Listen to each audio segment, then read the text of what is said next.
Horizon TV, the beacon for the nation. This program is suitable for general viewing.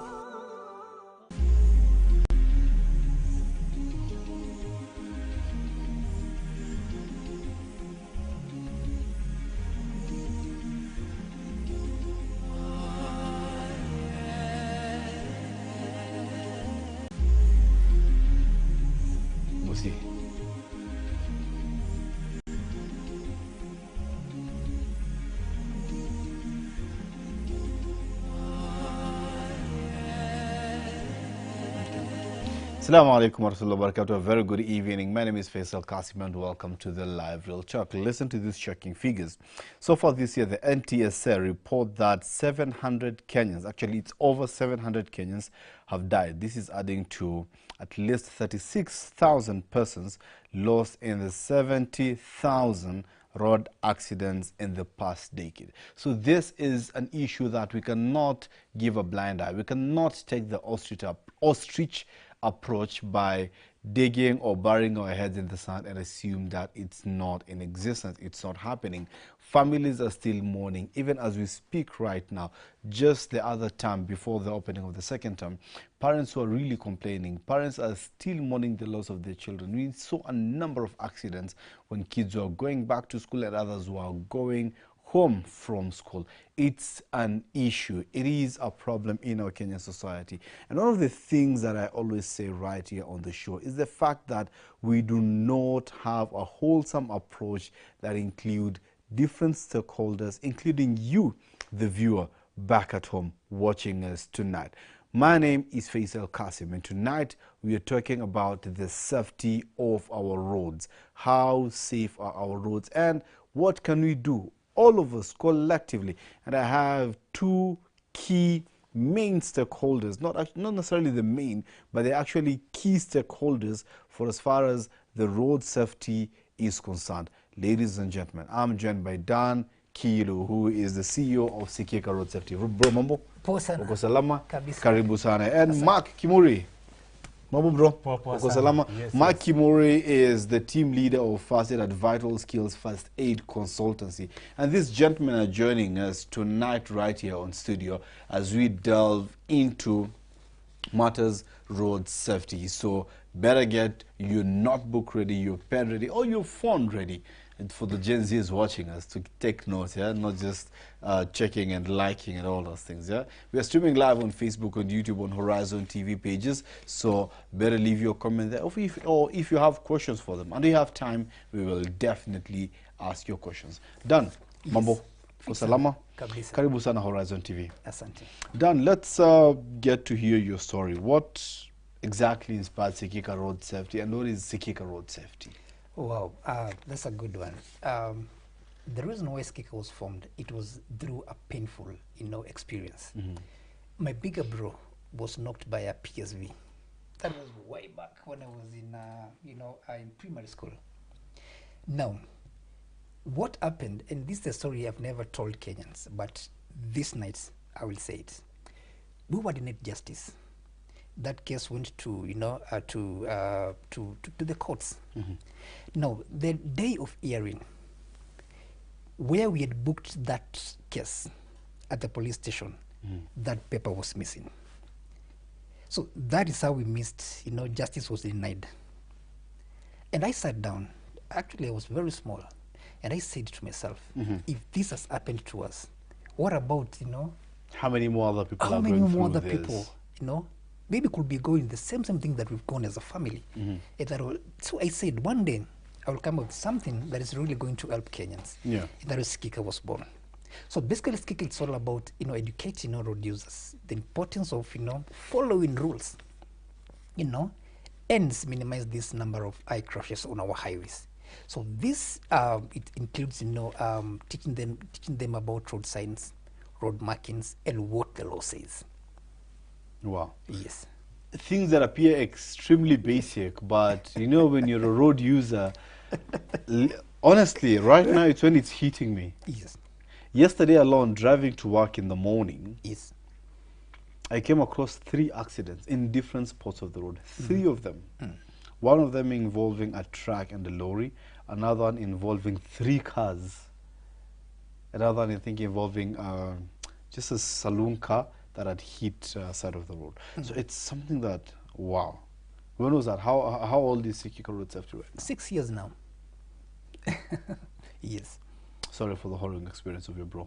Poleni sana. But tuko salama. Tuko poa. Tuko poa. Great. Yes. Asante sana. Karibu sana, and we are glad that you have Sikika Road Safety. Mark, first aiders. Yes. What was the need of bringing in first aiders, given the fact that you already have, let's say, the county government responders, and we have people like the Kenya Red Cross who are like an auxiliary to the government in terms of the services that they are providing. And it is a member-based organization that have members across the country, and they are part of a global movement, you know, the Red Cross and the Red Crescent movement. So what was the need, again, to bring another first aid consultancy into the game? The need is because people are so many here in Kenya. And as much as you have other guys doing first aid like St. John, Red Cross, you'll find that they're still not able to reach every part of Kenya. So we come in to chip in and to do the first aid training, to do the first aid itself to the casualties, because the definition of first aid is giving a casualty the immediate help before professional help arrives, with whatever materials you have at your disposal. But when an accident happens, there are people we call first responders to the accident scene. Boda riders, even drivers, passengers. These are the people who will always be the first people in an accident scene. But are they trained how to perform first aid? Wow. Before now, the other first aiders arrive. So you find the importance is that with the first aid knowledge, you're able to save lives. Yeah. Interesting. You see, one thing I'm really finding very interesting in this conversation is the fact that you guys are touching on small issues, small components of accidents in a very magnificent way, and actually playing back into all those accidents I've come through. What you're saying is absolutely correct. Yes. In terms of literally the bodas, the way they swarm any accident scene. Wow. Wow. And by the way, one objective of training people on first aid is, apart from saving lives, there is another objective which is equally as important, is making you aware of hazards on the road. Hazards on the road, hazards at home. So when you do first aid, when you go through a first aid training, personally I call it, I compare it to a Christian or a Muslim. When you're born again, the Holy Spirit, there's something that drives you to live, to live or to lead a life that is in alignment with your God. So when you do first aid, there is something that aligns you, because now you're already aware of the hazards. So you start behaving in a manner that is safe for yourself and for the other road users, because there is you have the knowledge. Yeah, so at least then you're cognizant of the other road Yes, users, and you're not just thinking selfishly about yourself and you getting to your destination. Because of the knowledge. Interesting.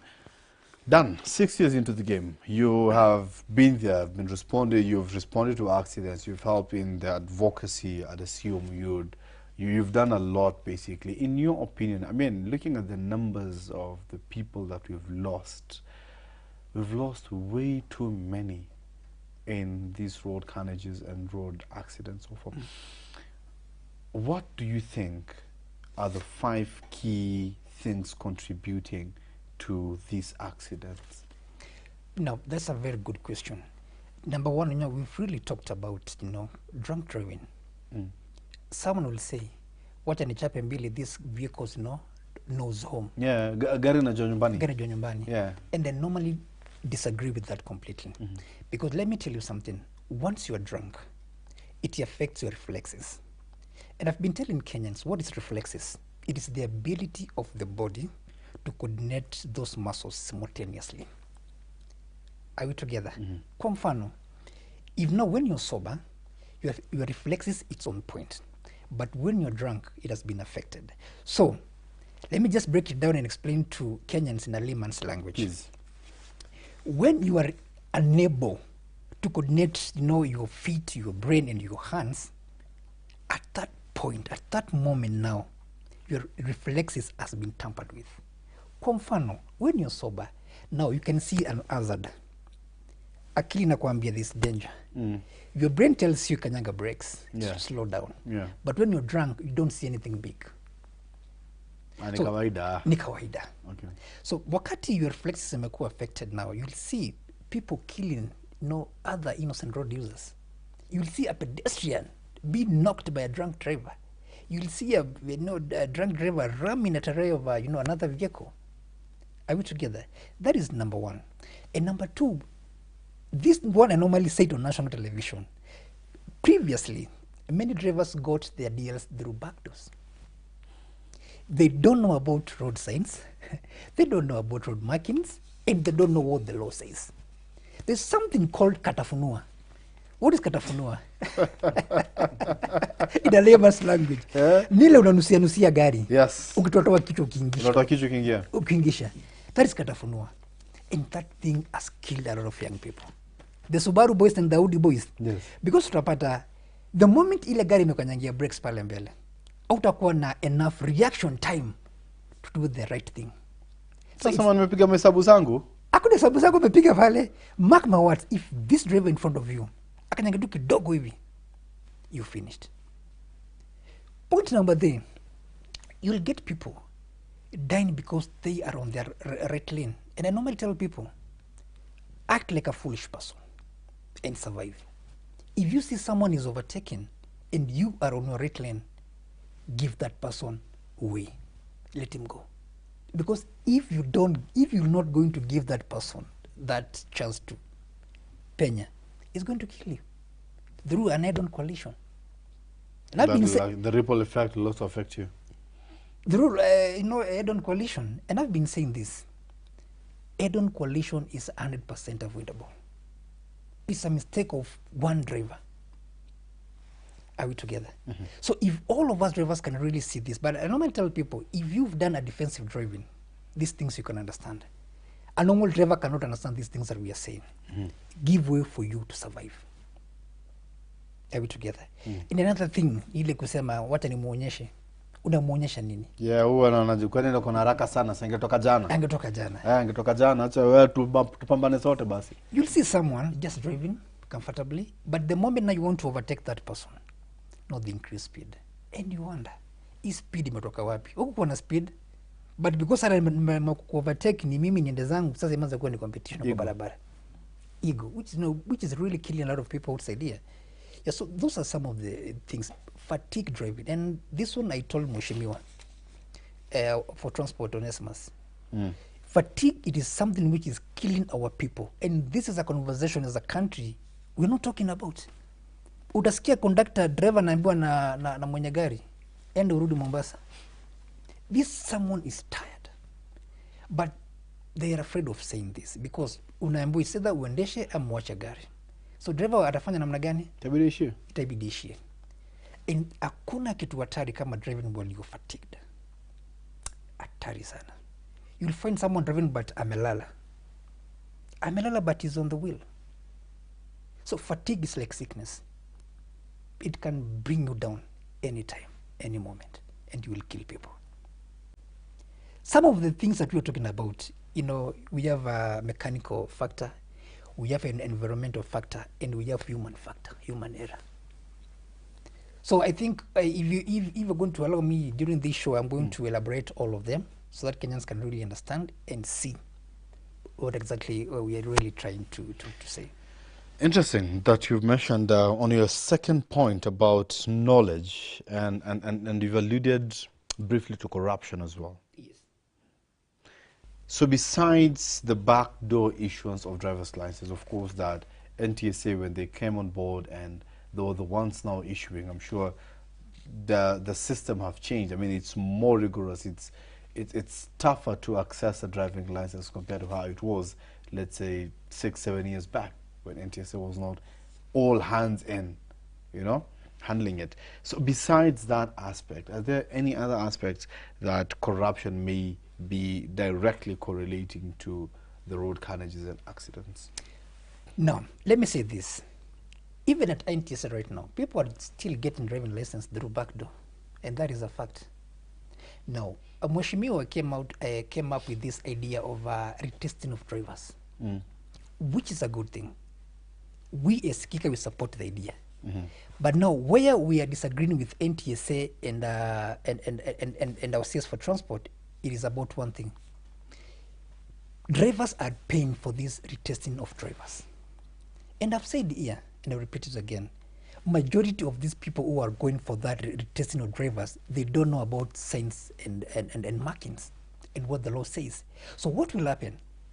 Instead of curing the problem that we have, kwa mfano, kama wewe hujaenda shule na unataka kufeli exam ya NTSA, what will you do? Of course, you'll just go back to the same systems. Nyaje? Do you? Thank you. Under the table. And that is what was happening. So we're not curing the problem. But I told Mheshimiwa and I told NTSA, if you want drivers to come and learn and improve safety in this country, make this retesting of drivers free of charge. Don't charge them. I mean, still, someone will still look at it from the point of view that I'm wasting my time. Why should I go there? Yet I can pay and still get the license or get the certificate. Going to be free, but mandatory. So how will you know? The same way driving is mandatory. You need to have a license. It's mandatory to have a license, so I need to buy the license. License expires, right? Yes. After maybe 3 years or maybe 1 year. Correct. Yes. So at that point of renewal, you must get that retesting of drivers. But it must be free. Why? Because now a lot of people now will start now coming out to come and learn. And knowledge is power. Are we together? You'll find some of these drivers, they graduated from conductor. Ile nipeleke gari car wash, ndolee car wash, piga squad pale mtaani. Mtaani nita Kamagera. Kamagera. So those are the same people we're talking about. Wakama kakua drivers. Mtu kanyanga shule. Unajua? But the moment government afanye kitu kwa free, mark my word, Kassim, we are going to see a very big change on our roads. Because the moment tutalipa, tukwa pale NTSA ni kuweka tu bot mabeli zimekuwa kubwa. Milking, you know, point, watu kuchukua pesa. Yes. Wow. Mark, I want to loop you in as well on this. Maybe you just contribute as you're also touching on what you think may be the contributing factors to accidents. In terms of responding,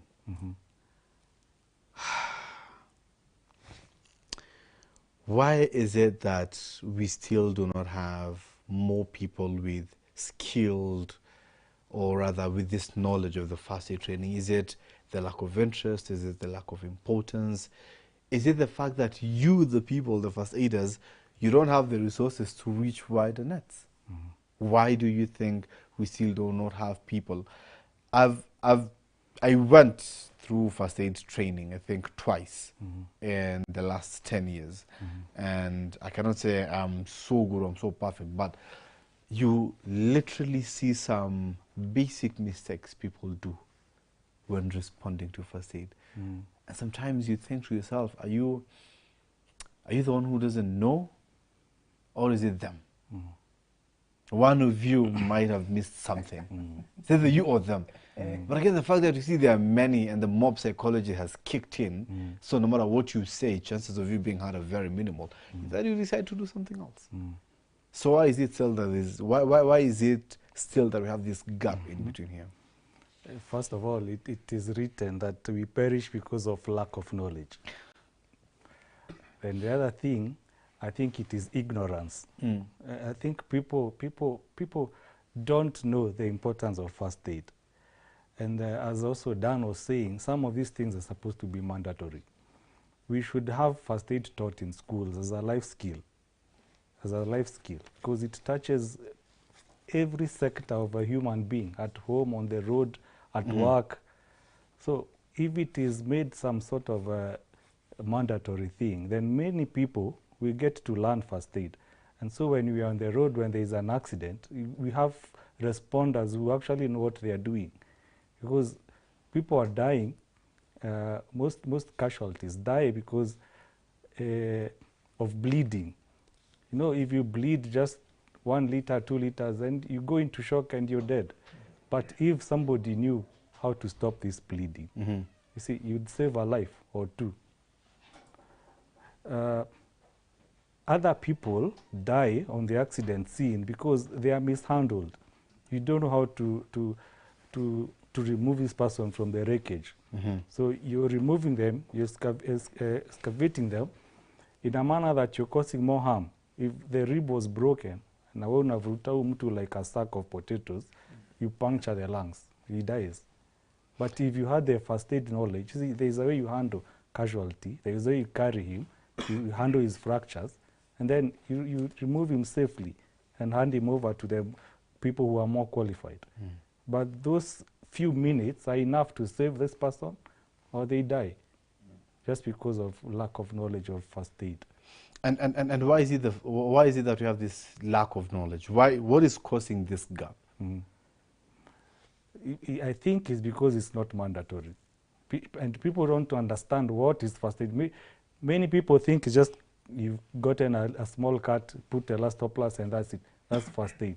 But there is so much on first aid. There is fractures, there is bleeding, there is choking. All these things, they need first aid. Mark, you're here. What is stopping you from going to Moimahi one day and just say, guys, okay, sir, Jipangeni hapa groups of 2020, one whole week will be doing first aid training? What is stopping you from Actually, first is resources, because it's a costly thing to go around the country. Apart from resources, it's something we're also discussing with Sikika, because they're in the process of getting an ambulance. So we were saying we would team up and go to the villages and teach people about first aid. You know, use what we have where we can. Just reach whoever we can, and we teach them, sensitize them about first aid. Okay. Yeah. So if resources is lacking now, Sikika, what they're going to do, they're just going to get an ambulance. So where will those resources come from then? Besides the ambulance. We're going to do a lot of mobilization for the resources. Okay. Yes. So I want you to hold on that thought. It's exactly 37 minutes past 8 o'clock, and we are due for our first break. Wacha tukalipe bill manzi. Hey, naizi moshuru vile zinakam. Hey, manzi moshuru zinakam through, lazima tulipe bills so that session is survive. And then after that, we continue doing the sensitization and the awareness right here on Horizon TV. Keep it locked. Do not touch that dial.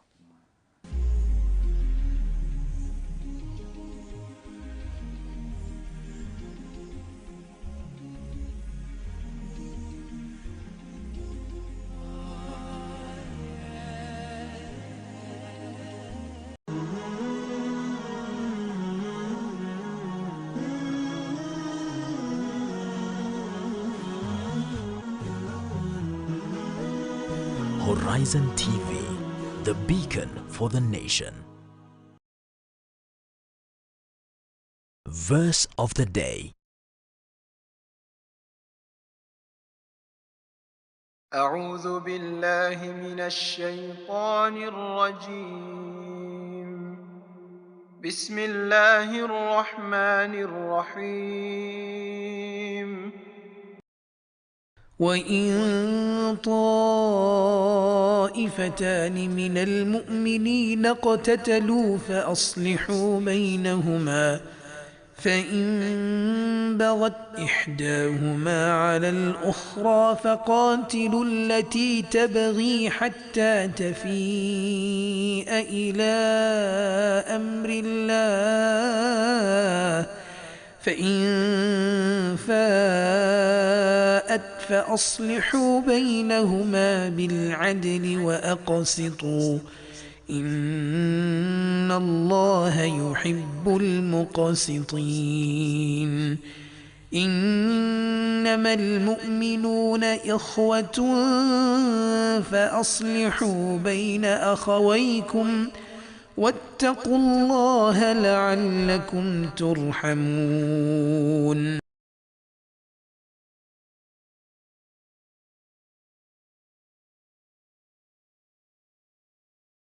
Are you looking to stay informed about the amazing stories within the Muslim community?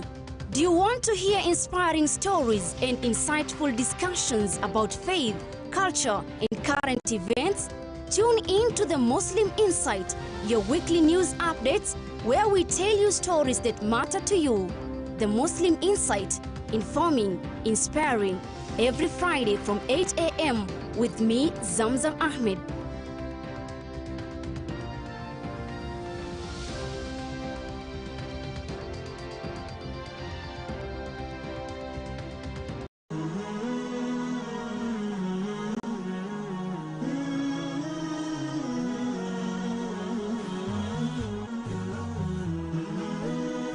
Horizon TV, the beacon for the nation.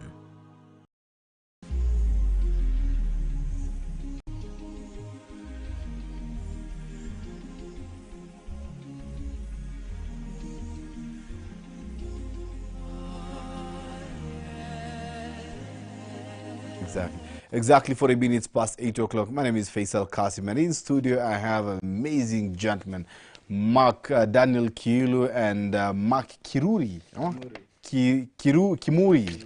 Mark Kimuri. Gentlemen, karibuni sana. Karibuni sana. Dan, in the first segment we spoke about very many things, but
The key word, you must stop.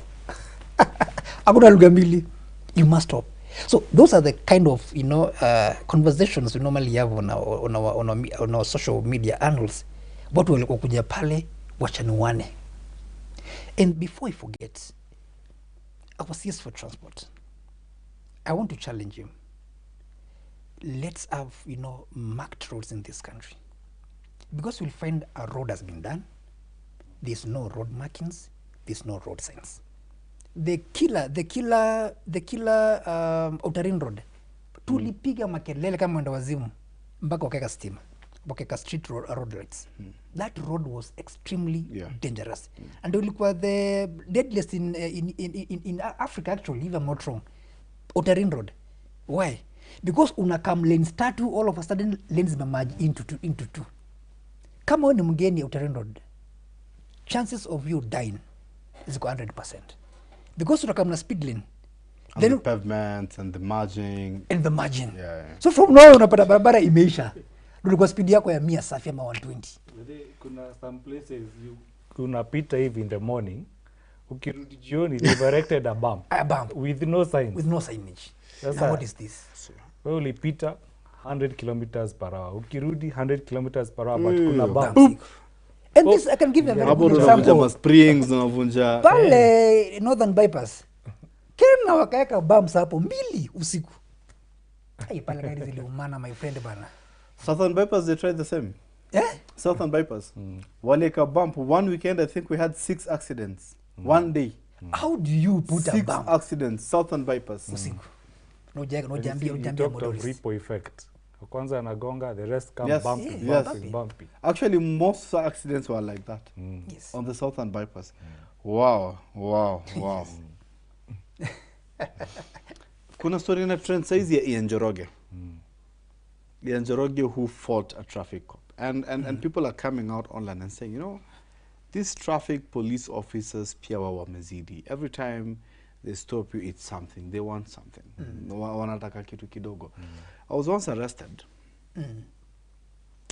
Nimetoka kuchukua gari ya my friend. A friend lent me a car, like, bro, I need a car for the weekend. Yes. At that time, I didn't have my car with me. So I went and I took the car. The insurance had expired just the previous day. Just the previous day. No kwana buy. I had no idea. Literally no idea. Yes. So I was arrested close to a certain police station. And I was taken in. And I had to part with 5,000 shillings. 0 records. Recorded nowhere. 5,000 shillings. That guy was like, boss, it's 5K or nothing. I am not releasing without this money. So, and at that time, me, I'm in a hurry. I need to go and do some other errands and all that. So I had to buy 5,000 shillings. So there's this joke moving around on social media. Of course, Ian hasn't come out officially to say that this guy wanted more bribes than I could afford. That's why we had that altercation. But the point is, there is a lot of corruption, and Kenyans are getting tired of that. I don't know, Mark, what you have to say about that.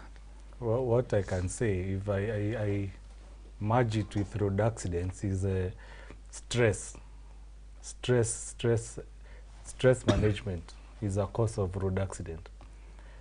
My personal example, there is a time nilikuwa nimepanda motorbike. So we were talking with this rider guy, akiniambia, mi kuna siku nilitoka kwa nyumba, bibi ameni stress, nikapanda bike, naenda tu, sijui naenda wapi. Siku hata naona naenda wapi. The thing that ilifanya nisimame, ni kanta ilitokea mbele yangu. My senses came back like, niligonga kidogo, but hivyo ndio niliamka.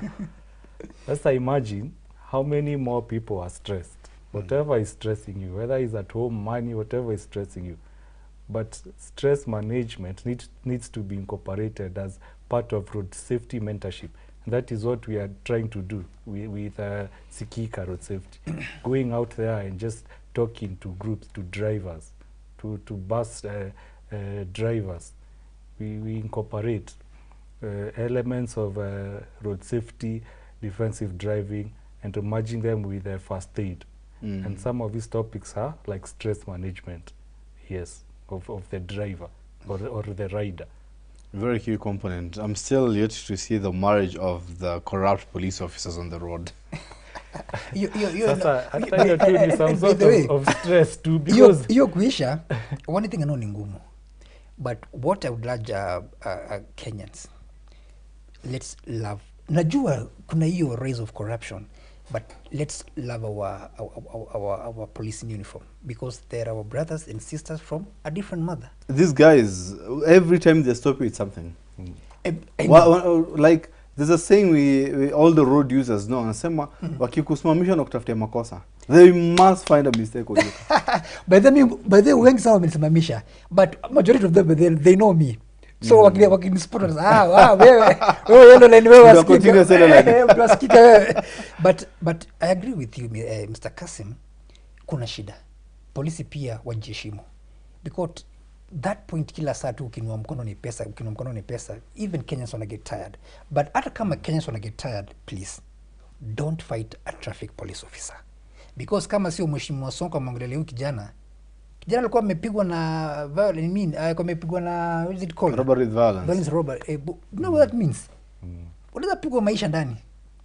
You know that? Yeah. So you know ilimpeleka sasa serious. So you know you can relate and understand what I'm trying to say. 100%. So what is Sikika doing on that? Because I mean, we are talking about one side of which it's the road users, but again, the traffic police officers are also the regulators of these laws on the ground. Kama sikia tumekuwa tukiamplify hizi vitu from the county, from askari kanjo to National Police Service, tukona kweli kuna shida, na tukona kweli drivers wanadhulumiwa. We normally air the issue mara moja, inafikia the relevant people. We normally tag National Police Service. Kama ni askari kanjo, we normally tag Sakaja ili ajue vile atafanya maneno. In the spirit of justice, I'm sure you guys address issues. You told me off the air that you guys respond to accidents when they happen, right? Yes. So the whole point of having this conversation is, how then do you reduce these accidents from happening? Okay.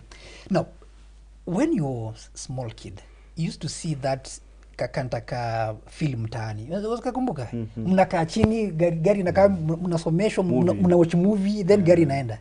Now, we want to bring that now mashinani, but now in a more advanced way. Now, we want to impact Kenyans with knowledge at the mashinani point. So when this, by the way, we are actually fundraising to buy an ambulance. Oh, wow. So this ambulance, at some point, Kenyans are going to sit mashinani, with a very good, projector and screen. We want to impact these people. We want to give them knowledge from mashinani point. Ule mtu wa boda boda. In a language they understand. In the language they understand. Tunawekea videos pale, mtu akiwa, emergency theater, how it looks like, how people go through pain because of an accident. That's the conversation we want to have from mashinani level. Ili that boda boda reda akichukua pikipiki yake sengea kikalia, anajua if I blunder, body yangu ndio body ya body pikipiki. And I normally tell them, if something goes wrong, your body will feel the pain. That is the kind of conversation we want to have from mashinani level. And when our president was launching a national road safety strategic plan. Yes, he said very well. The national government, ile sasa ni serikali kuu, he will support road safety in this country to make these numbers come down by half. And I want to challenge our Mheshimiwa Onesmus, support people who are advocating for road safety in this country. People like Sikika, the rest akina Mark here. Because what we're lacking, it's funds. Na pesa iko. Sirisi alisema pesa ata support hizi campaigns. So hii pesa risi anatoa zinaenda wapi? So that's the biggest challenge that we are facing kama, people who are fighting, people who are creating awareness in this country. We're not being recognized, and that is number one, and we are not being funded. We normally use our resources to do all these things, by the way. Yes. Wow. So resource is a key component that is really missing on this. Yes. Because even you see a governor launching a boda campaign, ajava helmet, ajava reflector. What does that really tell you? There's a problem from coming down. If a helmet, I'm not joining Nani. But how do you go from here? Where do you go from here? How do you move? How do we reduce the number of fatalities on the ground when talking about accidents? I'll just echo what Dan has said.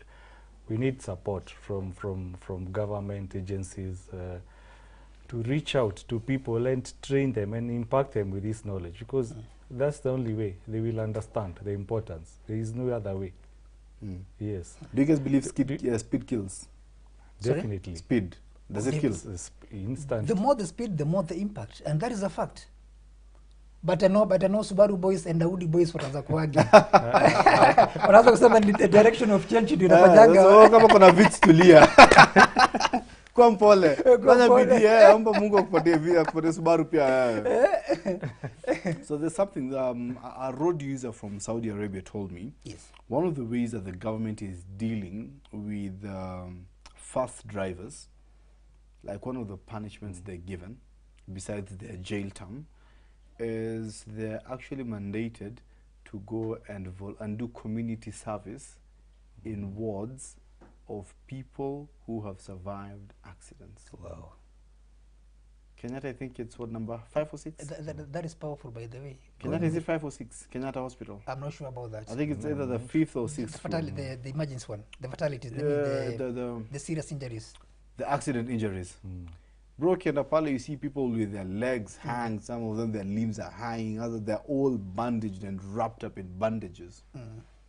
Others with things like aerials on their limbs, either. Seriously. So imagine working there for 2 weeks and the whole Jamali Pat accident on Mombasa Road. Actually, that's a very brilliant idea. The other day I was talking to the NTSA manager, Mr. Musumba. I was telling them, when I drive kwa highway, I normally see wreckages za gari wameweka huku juu. But you see, yes, it's good you put the wreckages, but we are not relating the pain with the wreckage. You need to show people who are injured. Onyesha watu mtu amevunjika miguu, mikono, nini. Now people start relating with that pain. And maybe they'll start acting differently kwa barabara. Same style you're saying, that place wanafanya hivyo. You're taken to where people actually injured, see it with your own eyes. And you have to serve them, you have to go feed them, you have to clean, so the wards. Unakam back to factory settings. As you're serving them, unajua unaona, mtu venye amevunjika nini, then it will hit you. If I misbehave on the road, this might be me. So maybe you would think twice before you cross the yellow line. Yeah, great. As we are talking about being there for the Monanchi when he's being harassed or when he's being oppressed, have you guys thought of a toll line, of introducing a toll line for the Monanchi when they spot any corrupt activity and then you guys take it up with anti-corruption? We have that in Sikika. And all this information we've been getting and posting, it is through Wananchi. We have an hotline number, and Kenyans, they have it. Even my phones are nano siku inalianga. Mpaka zini bibi ananiambia hata angalau wacha ulale bana. No, namulika the corrupt officers. Sorry? Oh, the corrupt police officers. Of course tunamunikanga. From the county wenye wanafanya hii maneno pia mapolisi tunamunika, because again tusipofanya hivi now bado tutajuaje what is happening mashinani. So if I have a cam or recorded footage of someone akinitisha bribe, I can share it with you. Tumekuwa tumea mingi sana kwa, and I can reclaim my cash after that. Of course, tumea vitu mingi sana.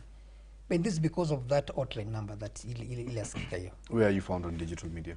Tuko kila mahali, Sikika Road Safety. Sikika Road Safety? Yes. That is your name? Yes. Mark, what about you guys? We are found in Facebook and Instagram. It's called the Vital Skills First Aid Consultancy. Yeah. Yes. Na mnaweza offer pro bono kwa laso mejipanga fiti. Great. Yes. Bro, tunamaliza kila kona. But something I wanted to really challenge means of transport, and I ministry, CS for transport and ESMAS. Let them, pass laws. Number one, there's some things I want really to touch before to manage the show, because to my feel they really important. Number one, all the PSV's vehicle, waweke ikuwe mandatory zikuwe na cameras. Because when a crash happens, this footage will show exactly what transpired. Because when a crash happens, kuna a lot of, you know, watu wanafikiria, maybe ni huyu, maybe ni huyu. But when we have a dashcam camera, it will speak volumes. It will tell the truth. It will speak who was on the wrong, who caused this crash, and why. Number two, we have something we call Mansfield bar. Kwa kila lori, commercial lori, ikuwe na that Mansfield bar pale chini. Because that Mansfield bar inasaidia gari kutomezwa wakati imeingia nyuma ya lori. Na hiyo ajali ni mbaya sana because upende usipende, hiyo that edge of that lorry uangenda kukata, inakufikia na kuchinja. We call it a knife. It's a sharp knife that cuts life instantly. There's something normally called runaway truck ramps. Kwa mfano kama gari ime lose brakes, kuna mali inaweza kimbia kwa kila mteremko upaweke hizo, you know, truck runway ramps. Upata gari inaweza na pale na inaswe itulie. If you can remember the crash that killed people, watu wengi sana pale nini, the Nakuru nini highway, ilikuwa brake failure. Na kama hiyo barabara ingekuwa na those, you know, emergency, you know, those ramps, ingesaidia watu wangekufa. So those are very, you know, important things tunataka serikali iweke. And the last one, niweke something we call roll cage bus kwenye PSV. Unapata matatu, unapata ajali, inabondeka kama mkate. Na wale watu ndani wanakufia pale. Why? Because hiyo gari ina anti-roll cage bus. But ikikuwa na anti-roll cage bus, itasaidia that impact in case gari roll, watu watapata zile, watu watakufa na kuumia kama vile wangeumia kama aina hizo.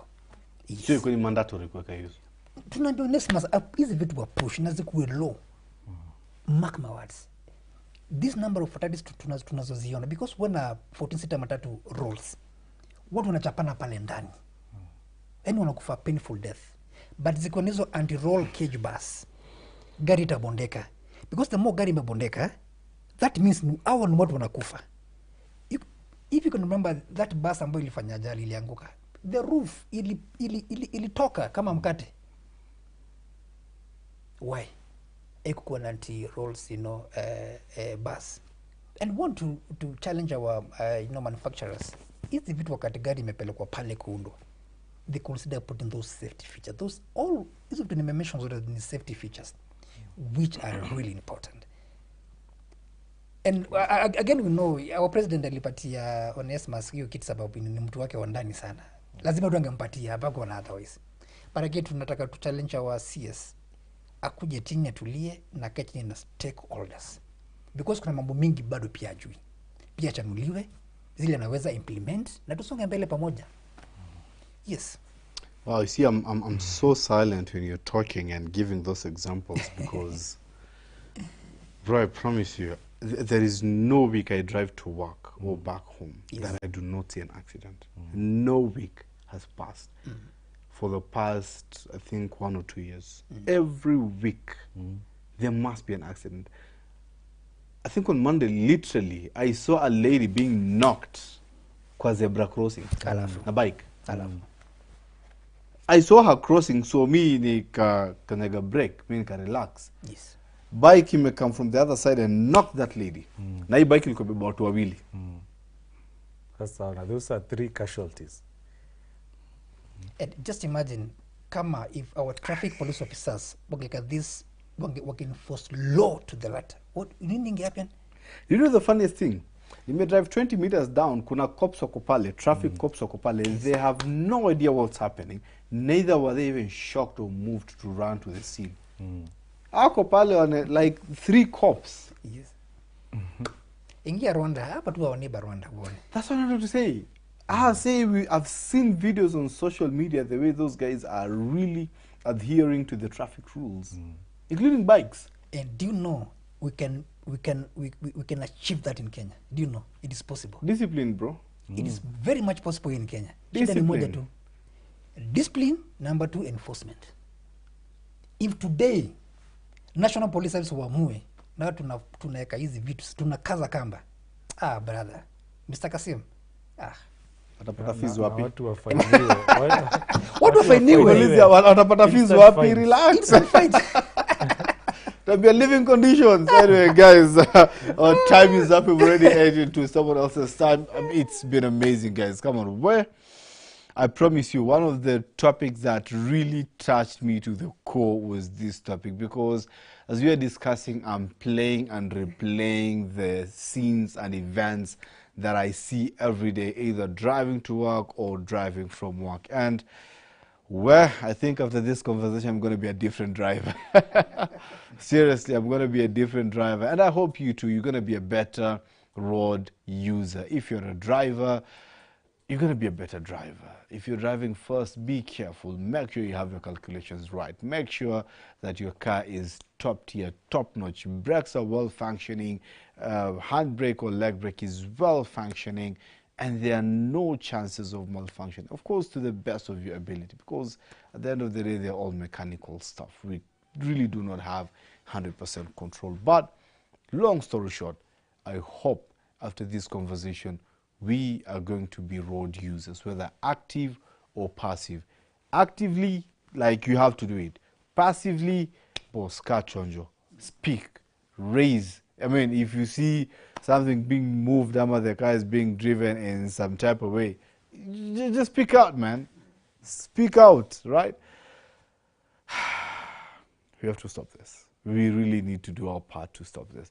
My name is Faisal Kassim, and this has been the Live Real Talk. Thank you so much for keeping it here with me. See you next week, same place, same time, as we'll be looking into another issue. Thank you so much. Assalamu alaikum.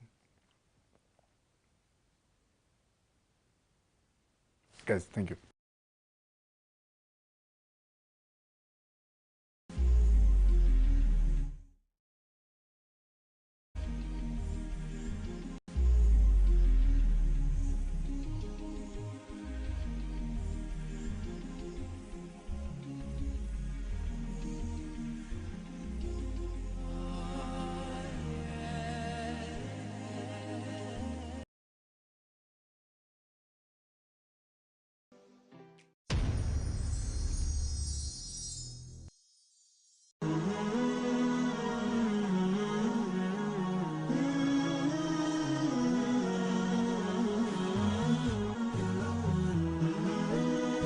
Horizon TV, the beacon